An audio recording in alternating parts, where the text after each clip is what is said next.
இன்னைக்கு பலவீனம் என்று சொல்லுகிற உன்னுடைய சரீரத்திலே கர்த்தருடைய பலன் உண்மையில் இறங்குகிறது. இந்த பணத்தை எல்லாம் கொடுத்து வாங்க முடியாத சமாதானம் கிறிஸ்து உங்களுக்கு தருகிறார்.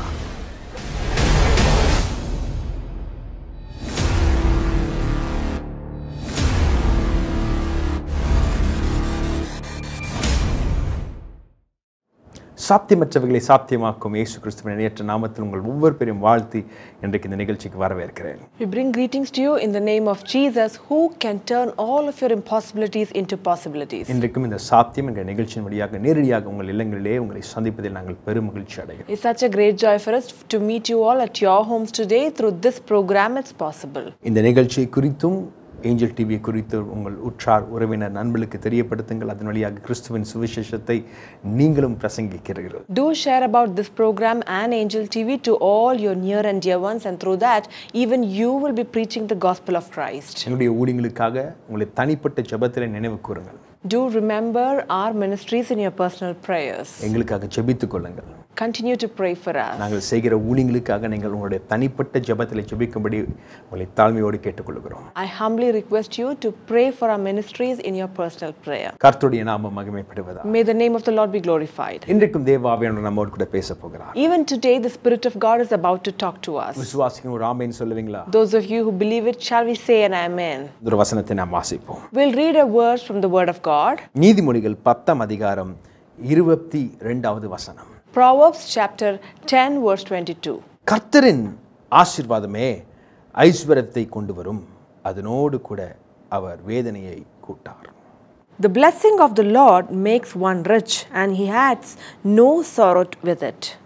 கர்த்தருடைய ஆசீர்வாதம் ஐஸ்வர்யத்தை கொண்டு வரும். The blessing of the Lord brings prosperity, அதோடு கூட அவர் வேதனையை கூட்டார். and he will not add sorrow to it. இதை ஒரு தீர்க்கதரிசன வார்த்தையாய் இன்றைக்கு உங்கள் உள்ளத்திலே நீங்கள் வாங்கிக் கொள்ள வேண்டும். You must receive this as a prophetical word in your heart. கர்த்தர் உங்களை ஆசீர்வதிக்க விரும்புகிறார். God wants to bless you. கர்த்தர் உங்களை உயர்த்த விரும்புகிறார். God wants to exalt you. செழிப்பான வழிகளிலே தேவன் உங்களை நடத்த விரும்புகிறார். He wants you to lead a prosperous life. அதுல எந்த சந்தேகமும் இல்லை. And there's no doubt about it. கடுகு அளவும் நீங்கள் அதை குறித்து சந்தேகப்பட வேண்டிய அவசியம் இல்லை. You do not have to doubt about it even like that of a mustard seed. அதே நேரத்தில் சத்துருவானவனும் ஆசீர்வதிக்க விரும்புகிறான். At the same time, even the enemy wants to bless you. உலகத்துல 2 ஆசீர்வாதங்கள் இருக்கிறது. There are 2 kinds of blessings in this world. ஒன்று கர்த்தரிடத்திலிருந்து வரும் ஆசீர்வாதம். One is the blessings that come from God. ஒன்னு சாத்தானிடத்திலிருந்து வருகிற ஆசீர்வாதம். And the second one is a blessing that comes from Satan. கர்த்தருடைய ஆசீர்வாதம் ஐஸ்வர்யத்தை கொண்டு வரும். The blessing from God makes one rich. அதோடு கூட வேதனையை கூட்டார். And he will not add sorrow to it. சத்துருவானுடைய ஆசீர்வாதமும் ஐஸ்வர்யத்தை கொண்டு வரும். The blessing of Satan also brings prosperity. ஆனால் அவைகள் வேதனைக்கு ஏதுவான முடிவுகளாய் காணப்படும். But it will lead to a painful end. இதை குறித்து எங்க எழுதப்பட்டிருக்கிறது? Where is it written about this? நாம் வசனத்திலே வாசிப்போம். We'll read that at the word of God. மத்தேயு எழுதின சுவிசேஷம் 4 அதிகாரம் 8வது வசனம். Gospel according to Matthew chapter 4 verse 8. பிசாசு அவரை மிகவும் உயர்ந்த மலை மேல் கொண்டு போய் உலகத்தின் சகல ராஜ்யங்களையும் அவைகளின் மகிமையும் அவருக்கு காண்பித்து. Again the devil took him up on an exceedingly high mountain and showed him all the kingdoms of the world and their glory. சத்ருவானவன் இயேசுவை ஒரு மலையின் உச்சியிலே கொண்டு போய் இப்படியாக சொல்லுகிறான், இவைகள் எல்லாம் எனக்கு கொடுக்கப்பட்டிருக்கிறது. Satan took Jesus to the top of a mountain and he showed him everything and said that all these things are in my hand. உலகத்தின் மகிமையை காண்பித்தான். He showed him the glories of the world. சகல ராஜ்யங்களையும் காண்பித்தான். He showed him all the kingdoms of the world. இயேசுவை பார்த்து சொன்னான், And he looked at Jesus and said, நீ சாஷ்டாங்கமாய் விழுந்தால் இவைகளை உனக்கு நான் தருகிறேன். If you can bow down to me, then I will give these to you. உன்னுடைய ஊழியம் எனக்கு அடிபணிந்தது என்றால் இவைகளை உனக்கு நான் தருகிறேன். If your ministry is subjected to me, then I will give all these things to you. கர்த்தருடைய வார்த்தையினால் அவனை மேற்கொண்டார். He overcame him by the word of God. சத்ருவானவனும் ஆசீர்வாதத்தை தருகிறான். Satan also gives blessings. உலகத்தில் அவனுக்கிட்டேயும் அநேக ஆசீர்வாதங்கள் கொடுக்கப்பட்டிருக்கிறது. There are a lot of blessings also given into his hands. ஆனால் அவைகள் எல்லாம் வேதனைக்கு எதுவாய் காணப்படுகிறது. But they all end and with a pain. நம்ம தொடர்ச்சியாய் தேவன் கொடுக்கிற ஆசீர்வாதமும் சத்துருவானவன் கொடுக்கிற ஆசீர்வாதத்திற்கும் உண்டான வித்தியாசத்தை உங்களுக்கு முன்பாக வசனத்தின் வழியாக உங்களுக்கு நான் வைக்க போகிறேன். I would like to place the difference between the blessings that come from God and the blessings that come from Satan on the base of the word. இதை கர்த்தருடைய சித்தமாய் இருந்தால் நாம் தொடர்ச்சியாய் பார்ப்போம். If it's the will of God, then we will continuously meditate on this. கர்த்தர் ஒருவனை ஆசீர்வதிக்க தீர்மானிக்கும் பொழுது When God decides to bless a person, அவனுக்கு தேவன் என்ன செய்கிறார்? what will God do to him?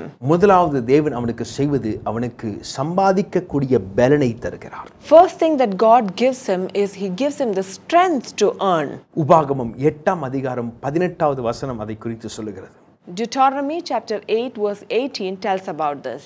உன் தேவனாகிய கர்த்தரை நினைப்பாயாக, அவரே உன் பிதாக்களுக்கு ஆணையிட்டு கொடுத்த தம்முடைய உடன்படிக்கையின் உறுதிப்படுத்தும்படி இந்நாளில் உனக்கு உண்டாயிருக்கிறது போல ஐஸ்வர்யத்தை சம்பாதிக்கிறதற்கான பலனை உனக்கு கொடுக்கிறவர். And you shall remember the Lord your God, for it is he who gives you power to get wealth, that he may establish his covenant which he swore to his fathers as it is this day. ஐஸ்வர்யத்தை சம்பாதிக்கக்கூடிய பலனை கொடுக்கிறவர் அவரே.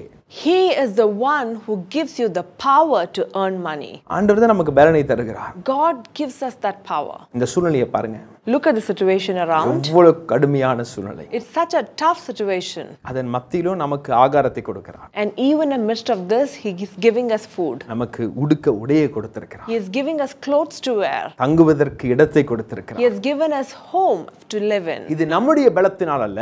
It's not through our strength. கர்த்தரே நமக்கு பலத்தை கொடுக்கிறார். But God has given us the strength. ஆண்டவர் சொல்றாரு, நான் உனக்கு செஞ்ச உடன்படிக்கையின்படி நான் உனக்கு பலத்தை தருகிறேன். And God says that I will give you the strength as I have made a covenant with you. ஆண்டவர் ஒருவனை ஆசீர்வதிக்க வேண்டும் என்று தீர்மானித்தால், When God decides to bless a person, அவனுக்கு தேவன் அளவற்ற பலனை தருகிறார். God gives him exceedingly great strength. அவனுக்கு பலத்தினால் இடை கட்டுகிறார். And he will strengthen him. சத்ருவானவன் என்ன செய்கிறான்? And what does the enemy do? அவனும் அதற்குண்டான பலனை தருகிறான். He also gives him the strength. ஆனால் அதனுடைய முடிவுகள் மிக மோசமாய் காணப்படுகிறது. But the end is not a good one. நீங்க உலகத்துல பெரிய பெரிய ஃபிலிம் ஸ்டார்ஸை பார்க்க முடிகிறது. You can look at all the film stars of the world. அவங்களுக்கு எவ்வளவு பிரபலமாய் இருக்கிறார்கள். They are very powerful. அவங்களுக்கு பெரிய பேரும் புகழும் இருக்கிறது. They have name and fame in the world. அவங்களுக்கு ஃபேன்ஸ் பல கோடிக்கணக்கான ஜனங்கள் அவங்களுக்கு பின்பற்றி வருகிறார்கள். There are thousands of fans who are following them. இப்பொழுதும் ரீசெண்டா ஒரு இந்தி நடிகர், அவர் மிகவும் பிரபலம் வாய்ந்தவர். Even recently there was a Hindi actor who was very famous. அவருக்கு சின்ன வயசுலயே அவர் அடையாத உயரங்கள் இல்லை. And there was no level that he had reached even at this young age. மூன்ல இடம் வாங்கி இருக்கிறார். He had bought a land even in the moon. இந்தியாவில இருந்து மூன்ல இடம் வாங்கின முதல் நடிகர் அவர்தான். From India, he was the first actor to buy a piece of land in moon. கோடிக்கணக்கான ஜனங்கள் அவரை பின்பற்றுகிறார்கள். And there were crores of people who were following him. ஆனால் ஒரு அறைக்குள் சமாதானம் இல்லை. But at his room, he did not have peace. சந்தோஷம் இல்லை. He did not have joy. உலகத்திலே மிக விலை உயர்ந்த ஒரு இடத்திலே தன்னுடைய வீடை வைத்திருந்தார். He had his house in a very costly place of the world. ஆனால் உள்ளுக்குள் சமாதானம் இல்லை. But he did not have peace within himself. பாருங்க, சத்துரு கொடுக்கிற ஆசீர்வாதமோ ஐஸ்வரியமோ அது வேதனைக்கு நேராய் கொண்டு செல்கிறது.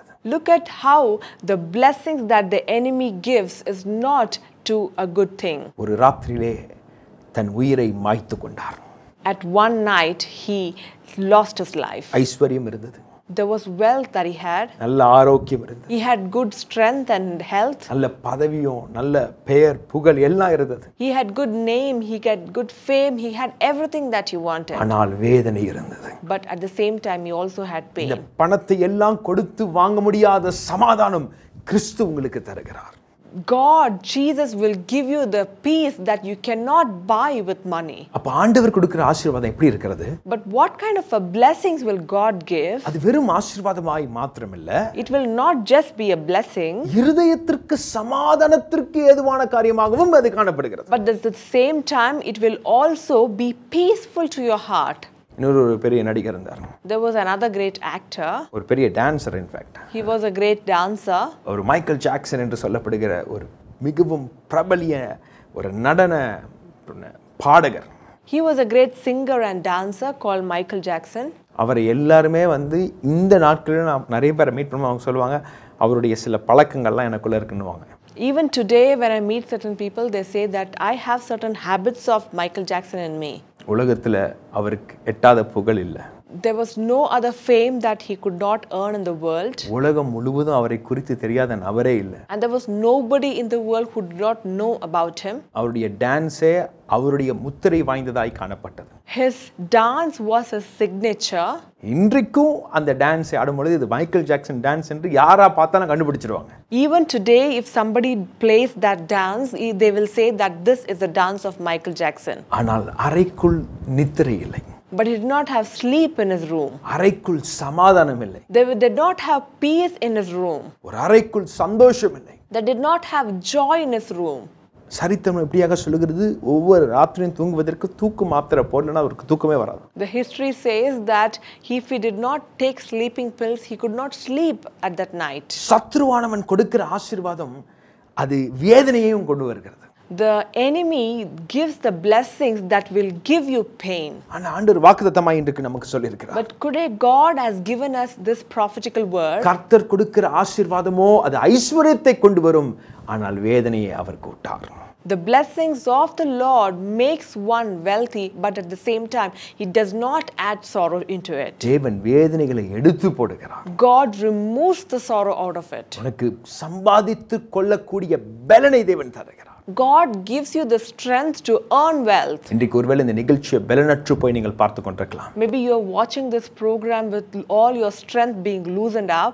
இருதயம் நொய்ந்து போய் நீங்கள் இதை பார்த்து கொண்டிருக்கலாம். With a depressed heart, maybe you are watching this program. சில பலவீனங்களினால் என்னால் சம்பாதிக்க முடியவில்லை என்கிற வேதனையில் இந்த நிகழ்ச்சியை நீ பார்த்து கொண்டிருக்கலாம். Because of certain problems, I'm not able to earn this. You might be facing this kind of pain in your heart and you're watching this program. இன்றைக்கு உபாகமம் 8:18 படி கர்த்தருடைய பலன் உன்மேல் இறங்குகிறது. Today, as Deuteronomy 8:18, the strength of the Lord is coming down on you. இன்னைக்கு பலவீனம் என்று சொல்லுகிற உன்னுடைய சரீரத்திலே கர்த்தருடைய பலன் உன்மேல் இறங்குகிறது. Today, the strength of God is coming down on your sick and weak body. உன் பலவீனத்தில் கர்த்தருடைய பலன் பரிபூர்ணமாய் விளங்கும். The strength of God is made perfect in your weakness. இன்றைக்கு அப்பேற்பட்ட பலனை இறங்குவதை என் ஆவியிலே உணர்கிறேன். Today I see in my spirit that such a strength is coming down on you. சம்பாதிப்பதற்குண்டான பலனை தேவன் கட்டளையிடுகிறார். God gives you the strength to earn wealth. இன்றைக்கு கால்ல பலவீனம் இருக்கலாம். Maybe you have weakness in your legs today. உன் கைகளிலே பலவீனம் இருக்கலாம். You have weakness in your hands today. இன்றைக்கு தெய்வீக பலத்தினால் இடை கட்டுகிறார். Today God is strengthening you with a divine strength. உனக்கு மான் கால்களை தேவன் தருகிறார். He is giving you the legs of a deer. ஓடக்கூடிய பலனை தேவன் உனக்கு தருகிறார். He is giving you the strength so that you can run. இந்த வசனத்தில் எப்படியாக எழுதியிருக்கிறது? The word of God says, உனக்கு நான் செய்த உடன்படிக்கையின்படியே, as per the covenant that I have made with you. தேவன் உனக்கு கடந்த நாட்களில் உடன்படிக்கை செய்திருக்கிறார் அல்லவா? Yes, God has certainly made covenant with you last days. அந்த உடன்படிக்கையின்படி தேவன் இந்த நிகழ்ச்சியின் வழியாக உன்னை தேவனுடைய பலத்தினால் இடை கட்டுகிறார். And because of that covenant, God is strengthening you today through this program. விசுவாசிக்கிற ஒரு ஆமென் சொல்லுவீங்களா? Those of you who believe it, shall we all say an amen? தேவன் அதை செய்கிறார். God will do that. இரண்டாவது, தேவன் ஒருவனை ஆசீர்வதிக்கும் பொழுது தேவன் என்ன செய்கிறார்? Secondly, when God blesses certain person, what does he do? அவர் செய்கிற காரியம் என்ன? What does he do? மத்தேயு எழுதின சுவிசேஷம் 6ஆம் அதிகாரம் 33வது வசனத்தில் அதை குறித்து எழுதப்பட்டிருக்கிறது. Gospel according to Matthew chapter 6 verse 33 says, முதலாவது தேவனுடைய ராஜ்யத்தையும் அவருடைய நீதியும் தேடுங்கள், அப்பொழுது இவைகள் எல்லாம் உங்களுக்கு கூட கொடுக்கப்படும். Seek ye first the kingdom of God and his righteousness, and all these things shall be added to you. முதலாவது தேவனுடைய ராஜ்யத்தையும் நீதியும் உன்னை தேட செய்கிறார். First, he makes you seek for the kingdom of God. முதலாவது தேவன் பலன் அளிக்கிறார்.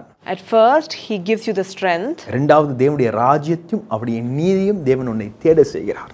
Secondly, he makes you seek after the kingdom of God and his righteousness. அதன் வழியாக தேவன் உன்னை ஆசீர்வதிக்கிறார். And through that, he is blessing you.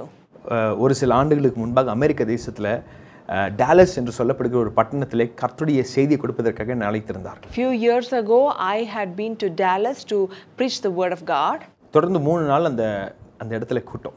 There was meetings in those days for 3 days. அந்த சபையின் ஊழியர் வந்து எங்களுடைய தூரத்து ஒரு சொந்தக்காரர். The pastor of the church is also my distant relative. ஆகையால் முந்தின நாள் அவர் சொன்னாரு, நம்ம போய் சர்ச்சோடைய ஆஃபீஸில் போய் நம்ம டிஸ்கஸ் பண்ணுவோம், என்ன காரியங்களை நாம் செய்ய வேண்டும், அடுத்த 3 நாள் மீட்டிங்காக என்னென்ன அரேஞ்ச்மெண்ட்ஸ் நாம் செய்ய வேண்டும் என்பதை நாம் டிஸ்கஸ் பண்ணுவதற்காக நாம் சர்ச்சுக்கு போவோம் என்று சொல்லி அவர் என்னை கொண்டு போனார். So the previous day the pastor came and told me that we will go to the church and we will discuss about what are the things and what are the arrangements that we have to do for the meetings of the next 3 days. ஒரு பெரிய parking இடம். So there was a big parking lot. அந்த இடத்துல போய் நாங்கள் காரை நிறுத்தினோம். We went and parked our space there. அவர் நிறுத்தி நாங்கள் அந்த பின் வழியாக ஆஃபீஸில் ஏறும்போது அவர் என்னை பார்த்து ஊழியர் எப்படியாக சொன்னார், இந்த இடத்துல க்ளீனிங் ஒர்க் போய்கிட்டு இருக்கு, ஒரு ஹஸ்பண்ட் ஒய்ஃப் க்ளீன் பண்ணிருக்காங்க, தயவுசெய்து அதை எடுத்துக்காதீங்க, அப்படி நம்ம லெஃப்ட்டில் போய் நம்ம உள்ளே போய் உட்காந்துருவோம். So as we were entering the church from the back door, they said that the husband and wife is doing certain cleaning jobs over there, so let's go from the other side. கதவை திறந்து உள்ளே ஏறணும். We opened the door and we went inside. உள்ளே ஏறணும். ஒரு சகோதரி அந்த மேட்டை வந்து ஒரு முறையை வைத்து அவர்கள் க்ளீன் பண்ணி கொண்டிருந்தாங்க. So there was one particular lady who was cleaning the mats over there. அதை க்ளீன் பண்ணிட்டு இருந்தாங்க. She was cleaning the mats. அழுக்கு எல்லாம் மாறி கொண்டிருந்தாங்க. She was removing all the dirt. அவர் எனக்கு சர்ச்சை காண்பிப்பதற்காக உள்ள போனார்கள். And this pastor took me to show the church. இந்த சகோதரி பிரைஸ் தி லார்ட் சொன்ன உடனே அதை தாண்டி அப்படி நாங்க அந்த சர்ச்சோட ஆடிட்டோரியம்க்குள்ள போனோம். So we said praise the Lord for that lady and we went and we moved to the church. உள்ள போன உடனே பார்த்தா அந்த சகோதரியை கணவனார் அந்த ட்ரம்ஸ் வாசிக்கிற அந்த கிளாஸ் ரூமை வெளியே நின்று க்ளீன் பண்ணிட்டு இருக்கார். And as we entered inside, we saw that the husband of this lady was wiping the glass closure of the drums. அவர் க்ளீன் பண்றது பார்க்கும்போது எனக்கு ரொம்ப ஆச்சரியமா இருந்தது. And when they were cleaning that, it came as a surprise to me. ஒரு சின்ன அழுக்கு கூட இல்லாத அளவுக்கு ரொம்ப அழகா க்ளீன் பண்ணிட்டு இருக்கார். And he was cleaning it in such a way that there shouldn't even be a single dirt over there. டெடிகேட்டடா க்ளீன் பண்றார். He was cleaning it very dedicatedly. நான் மனசுக்குள்ள நினைச்சேன், And I thought in my heart, அமெரிக்கால வேலை செய்றவங்க எவ்வளோ பயபக்தியா எவ்வளோ டெடிகேட்டடா வேலை செய்றாங்க. people who work in America are so dedicatedly doing their jobs. ரொம்ப ஆச்சரியமா இருந்தது. I was surprised. பின்பு அந்த அறைக்குள்ள நாங்கள் சென்றோம். Then we went into the room. போய் உட்கார்ந்து ரொம்ப நேரம் அந்த பிளானிங் பத்திலாம் நாங்க பேசணும். And we talked about the planning for quite some time. எல்லாம் முடித்து விட்டு நாங்கள் கிளம்பி வரோம். And then we had a conversation for quite some time. பின்பு அதை விட்டு நாங்கள் வெளியே வந்தோம். And then we came outside. வெளியே வரும்பொழுது பார்த்தா இவங்க எல்லாம் க்ளீன் பண்ணி கிளம்பிட்டாங்க. And when we came outside, that is when they finished the cleaning and they were all returning back. வெளியே இறங்கும் பொழுது அந்த கணவன் மனைவி என்னை பார்த்து சொன்னாங்க, பாஸ்டர் நாளைக்கு சந்திப்போம், நாளைக்கு மீட்டிங்கை நாங்கள் ரொம்ப எதிர்பார்க்கிறோம். So when they were going out, that's when the husband and wife, they met me and they said that pastor will meet you tomorrow. அப்படின்னு சொல்லிட்டு அந்த சகோதரி அப்படி நடந்து ஸ்பீடா போனாங்க, ஒரு பென்ஸ் கார்ல போய் ஏறினாங்க. And this lady, she quickly went and she entered into a Benz car. அந்த கணவன் அந்த சைடு போய் ஒரு ஃபெராரி கார்ல போய் ஏறார். And the husband, he went and he entered into a Ferrari car. எனக்கு பார்த்த உடனே இருதயமே ஆச்சரியத்துக்குள்ள மாறினது. And as soon as I saw that, I was taken aback by surprise. நான் பாஸ்டர் பார்த்து கேட்ட, பாஸ்டர் சர்ச்சில் வேலை செய்றவங்க ஒருத்தங்க பென்ஸ்ல வராங்க, ஒருத்தங்க ஃபெராரில வராங்க. I looked at the pastor and said, Pastor, people who work in the church, they're coming, one in Benz and another one in Ferrari. ஆச்சரியமா இருக்கு. I was surprised. பாஸ்டர் சொன்னாரு, இல்ல அவங்க சர்ச்சில் வேலை செய்றவங்க இல்ல, சர்ச்சோட மெம்பர். அவங்க இந்த கிளீனிங் பொறுப்பை அவங்க வாழ்நாள் முழுக்க அவங்க தான் பண்ணுவாங்க என்று சொல்லி அவங்க பொறுப்பெடுத்துட்டாங்க. And this pastor said, no, they are not the workers of the church, they are the members of the church and they have decided to take the cleaning jobs of the church for themselves for the entire life. அவங்க சொல்லிட்டாங்க, எவ்வளவு காசு கொடுத்து ஆள் வைக்கிறதுக்கு நாங்க அனுமதிப்பதில்லை, இந்த cleaning வேலை மட்டும் எங்களோடது. They said that we will not allow people to come in and clean this for money, but rather we will come and we will do the cleaning.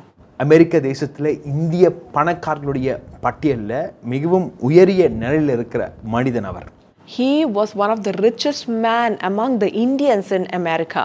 நம்ம ஊர்ல இருக்கிற இந்த ஏர்டெல், வோடஃபோன் மொபைல் டவர் போல அந்த ஊர்ல ஃபேமஸான AT&T என்று சொல்லப்படுகிற ஒரு மொபைல் சர்வீஸ் ப்ரொவைடர்ஸ் இருக்காங்க. Just like how we have Airtel and Vodafone mobile towers in India, the US has AT&T as mobile towers. அதில் ஏறக்குறைய 50% இந்த டவருடைய கான்ட்ராக்ட் அந்த நாட்களில் இந்த சகோதரிடத்திலிருந்து காணப்பட்டது. And 50% of the contract was owned by this particular person. மிகவும் செல்வந்தர் அவராம். He was a very wealthy man. அந்த ஊழியரின் இடத்தில் இன்னொரு ஆச்சரியமான காரியத்தை சொன்னார். And this pastor also shared another thing which came as a surprise to me. அவர் சொன்னார் அவருக்கு சொந்தமா ஒரு ஏரோப்ளேன் இருக்கு. He said that he even had a own plane. ஆனால் சபை சுத்தப்படுத்துவது என்று வந்தால் இந்த குடும்பம் வேற யாரையும் அனுமதிப்பதில்லை. But when it comes to cleaning the church, this family will not let anyone do it. அவங்க தான் முன்னாடி வந்து நிப்பாங்க. They will come in the front and stand. இந்த ஊழியர் இப்படியாக சொன்னார். And then this pastor said, அதனால தான் தேவன் இவர்களை இப்படி உயர்த்தி வைத்திருக்கிறார். and that is why God has lifted him in such a way. தேவனுடைய ராஜ்யத்தினுடைய நீதியும் முதல்ல அவர்கள் தேடுவார்கள். They will first seek for the kingdom of God and the righteousness. ஆகவே இவைகள் எல்லாம் அவர்களுக்கு கூட கொடுக்கப்படுகிறது. And so all the other things will be added to them. அவங்க எதிர்பார்க்கிறதே இல்ல. And they do not just expect. அவங்களுடைய பிசினஸ் வளர்ந்து கொண்டே இருக்கிறது. The business is just growing on. நிறைய பேர் அவர்களுக்கு கீழ வேலை செய்து கொண்டிருக்கிறார்கள். There are thousands of people who are working under them. இது ஒரு பெரிய செய்தியா இருந்தது. That was a great message to me. நான் இந்திய தேசத்திற்கு கொண்டு வந்த ஒரு மிகப்பெரிய செய்தியா இது காணப்பட்டது. That came as the greatest message that I brought back to India. நம்மள अनेक பேர் வேலைகளையும் வியாபாரத்தையும் நாம் தேடுகிறோம். We are searching for jobs and business in our life. தேவனுடைய ராஜ்யம் நம்மை தேடி வர வேண்டும் என்று எதிர்பார்க்கிறோம். And we expect the kingdom of God should come seeking for us. ஆனால் தேவன் அப்படி செயல்படுவதில்லை. But God does not work in that way. கர்த்தர் ஒருவனை ஆசீர்வதிக்க தீர்மானிக்கும் பொழுது When God decides to bless you, அவன் தேவனுடைய ராஜ்யத்தையும் நீதியும் முதலாவது தேடுகிறவனாய் மாற்றுகிறார். He will be the person who will seek the kingdom of God and his righteousness at the first place. இந்த செய்தியின் தொடர்ச்சியை நாம் அடுத்த வாரம் பார்ப்போம். We will see the continuation of the sermon in the next week. இன்றைக்கு தேவாவியானவர் உங்களோடு கூட பேசியிருப்பார் என்றால் முழங்கால் படியிடுங்க, உங்களுக்கு நான் ஜெபிக்க போகிறேன். If the Spirit of God has spoken to you, kneel down and I would like to pray for you. பரிசுத்தமுள்ள நல்ல பிதாவே, உமக்கு கொடான கோடி நன்றிகளை செலுத்துகிறோம். Loving Heavenly Father, we thank and praise your name. முதலாவது தேவனுடைய ராஜ்யத்தையும் அந்த நீதியும் தேடுங்கள். Seek the kingdom of God and its righteousness இந்த first. இவைகள் எல்லாம் உங்களுக்கு கூட கொடுக்கப்படும் என்று சொன்னீர்கள். You said that then all the other things will be added unto them. இன்றைக்கு இவர்கள் எவைகளை எல்லாம் தேடி அலைந்து கொண்டிருக்கிறார்களோ, Today, whatever things that these people are seeking for, இன்றைக்கு உம்மை தேடுவதன் வழியாக இவைகள் எல்லாம் இவர்களை தேடி வரட்டும். because they seek you, let all these things come seeking for them. கர்த்தருடைய நாமம் மகிமைப்படுவதாக. May the name of the Lord be glorified. இன்னைக்கு நீங்க சொன்னீங்க நான் பலன் அளிப்பேன் என்று சொன்னீங்க. You said that you will give us the strength. இன்னைக்கு अनेक பேருடைய பலவீனத்தை நீர் மாற்றி போட்டதற்காக நன்றி. Thank you, Lord, for you have removed the weakness of a lot of people right today. கர்த்தருடைய நாமம் மகிமைப்படுவதாக. May the name of the Lord be glorified. अनेक அற்புதத்தின் சாட்சிகளை நாங்கள் கேட்க கிருபை செய்யும். Help us to listen to glorious testimonies. अनेक பேருடைய பொருளாதாரத்தில் ஒரு நன்மையை நீர் உண்டு பண்ணுவதற்காக நன்றி. Thank you, Lord, for you are bringing goodness in a lot of wealth these days. अनेक ஆசீர்வாதத்தின் சாட்சிகளை நாங்கள் கேட்க கிருபை Help us to listen to glorious testimonies and blessings. இயேசுவின் மூலம் ஜெபம் கேளும் என்று நல்ல பிதாவே. In the name of Jesus we pray. Amen. Amen. தேவ ஜனமே, இன்றைக்கு இந்த செய்தியை கேட்டீர்கள், இது உங்களுக்கு ஆசீர்வாதமாக இருந்திருக்கும் நான் கர்த்தருக்குள் விசுவாசிக்கிறேன். Dear children of God, you have listened to this message and I believe that this has been a blessing to you. இந்த செய்தியின் தொடர்ச்சியை நீங்கள் அடுத்த வாரம் கண்டு மகிழுங்கள். You can watch the continuation of this sermon in the next week. அதுவரைக்கும் உங்களிடமிருந்து விடைபெறுவது உங்கள் சகோதரர் நண்பன் போதகர் Justin Samuel. Until then, this is your brother friend Pastor Justin Samuel signing off. கர்த்தர் உங்களை ஆசீர்வதிப்பாராக. May the Lord bless you all.